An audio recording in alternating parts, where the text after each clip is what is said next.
Hey friends, it's Cassie, and I just have a little bit of a tutorial for you today so that you can learn how to make some back to school decor for your classroom.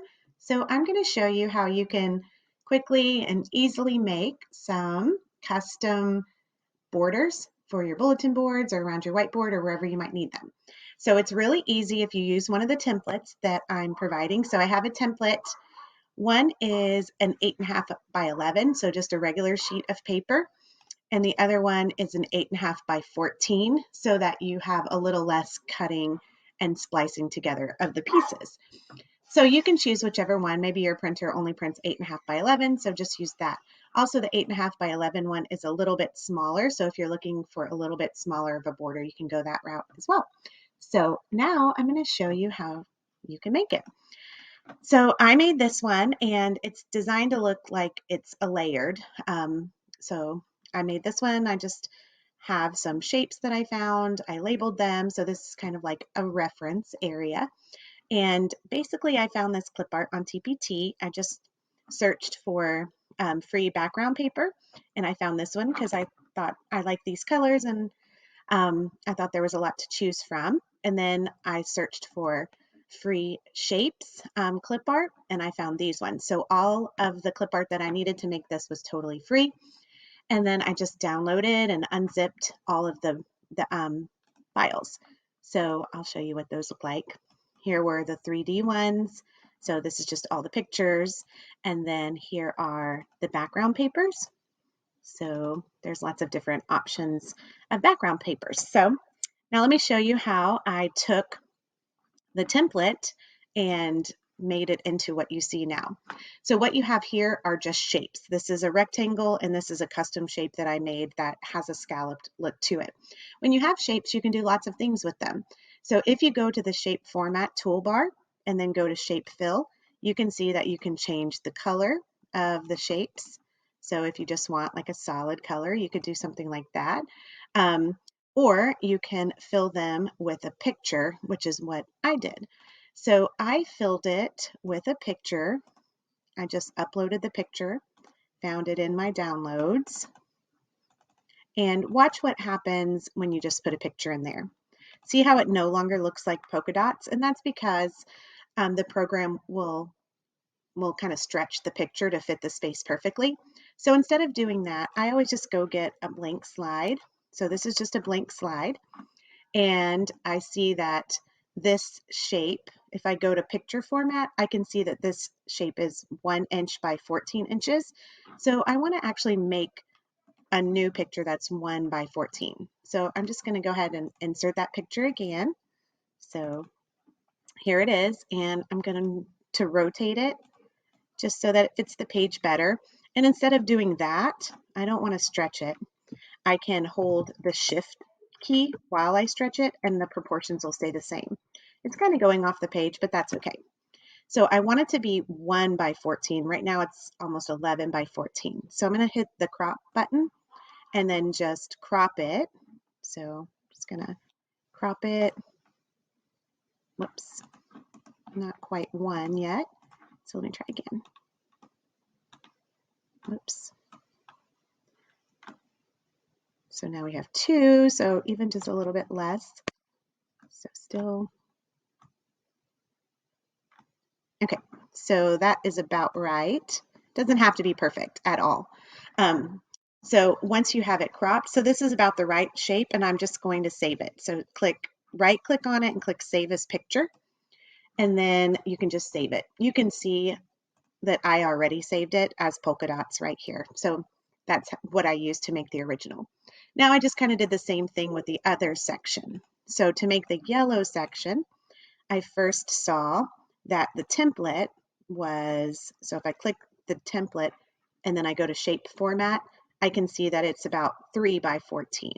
So this time I want to crop the picture to where it's about 3 by 14. So on the picture, let me just get one. I chose this little spirally one because I thought it was cute. And if I want the spirals to continue going this way, I can just stretch it. So I'm holding the shift button again to keep the proportions. And I'm stretching it to 14 wide, and now I just need to crop it to 3. So I'll click crop and then just crop it down. I want it to end about 3 inches. There we go. So that's about 3 inches. Okay, so then I would just right click on it and click Save as Picture, and then save it again as a picture, which I already did before. So now I have my 2 pictures ready to go. So I'll show you those. I had the polka dots and I just saved it as yellow. So both of my newly sized pictures are right there. And now the last part is just to fill in the template. So instead of doing colors, we'll fill with a shape. So I'm going to go back to shape format and I'm going to go to shape fill and choose a picture. And now I'm just going to get that newly sized picture. So let me go back to my downloads where I saved it. And here it is. So, and see how it automatically inserts it into that shape. You could have just cropped the shape there, but you can't do that and have a scalloped shape. So that's why I'm teaching you how to do this. So let's do again. So shape fill, and we'll do a picture again. And we're gonna get it from a file, and it's in my downloads again. So here is the yellow part, and you can see that now I have it filled with the yellow. If you want to do something different, you can do it differently down here, or if you know you're going to keep the same thing, you can just do this one first and then copy and paste it. So to get the pictures, I downloaded those pictures from TPT again, and then I just added them on. So let me get them. So here were the pictures, and I just grabbed them all and inserted them. And once you have them, if you hold the shift button, you can resize them like that. And then I just started laying them around. So the one trick is going to be where the 2 pieces butt up against each other. So once you print this out and you cut it all out, you know, one piece is going to go after the next. In that case, you want to make sure that the piece that goes on the edge is actually half a piece and that they're lined up so that they butt up perfectly.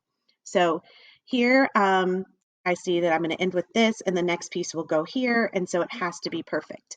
So to do that, here's the cylinder that I did it with. Let me zoom in so you can see. I really just duplicated it. So I have them lined up side by side like that, or actually on top of each other, and I'm going to crop it to half. So I'll crop it, oops. So there is about half, I think. And then the other one, whoops, Control Z is your best friend. If you accidentally move something you didn't mean to, just hit Control Z and it'll take it back. So this time on the picture format, I'm going to crop it the other way. You can see you get that little red line so you know. So now you have exactly half and half. So I'm going to put one half over here and the other half on the other side. And then to make sure that they're exactly right when you print them, you can use an align tool. So I'm just going to hold the shift button as I select both pieces. And then I can go to picture format and I can go to align and then choose to align it along the top. And so now they are exactly in line so that when you print them, they'll butt up exactly. And I did the same thing with the word. I just put half of the word on half of it and the other half on the other half, and then I made sure that they were completely aligned to the bottom or the top. And that was basically it.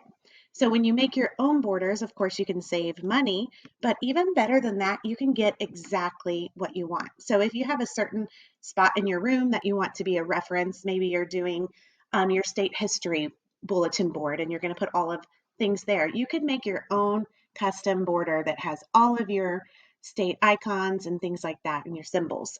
So this is fun. It can save you money. You'll love making them, and you can make it exactly what you want to.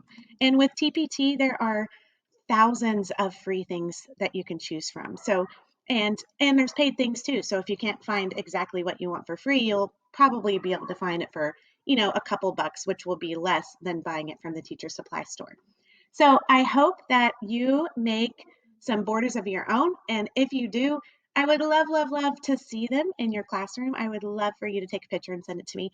And I hope that you are enjoying your summer. And as you're starting to think about getting back to the classroom and getting excited about getting it all set up, I hope that you can use this just to make your classroom a little cuter. All right, have a great day.